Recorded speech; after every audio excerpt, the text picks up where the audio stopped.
Channel کو subscribe کریں اور ساتھ میں گھنٹی کے نشان کو پریس کریں۔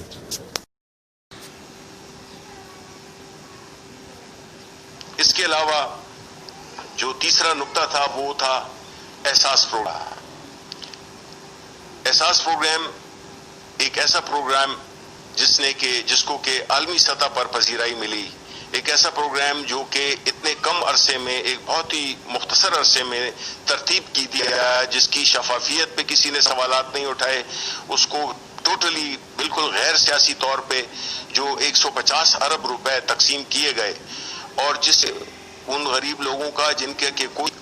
ذریعہ آمدن نہیں ہے، ان کی مشکلات میں کمی کا پیش خامہ ثابت ہوا یہ پروگرام۔ اور یہ پروگرام اتنا سکسیسفل رہا کہ پرائم منسٹر نے یہ انسٹرکشن دی ڈاکٹر ثانیہ نشتر کو کہ وہ ایک ٹو بھی شروع کریں، اور اس کے لیے بھی حکمت عملی بنائیں، اور حفیظ شیخ صاحب سے بھی ریکویسٹ کی گئی کہ وہ انشور کریں کہ یہ جو پروگرام ہے فیز 2 اس کا بھی تیاری شروع کر دیں، تاکہ ہمارے جو بھی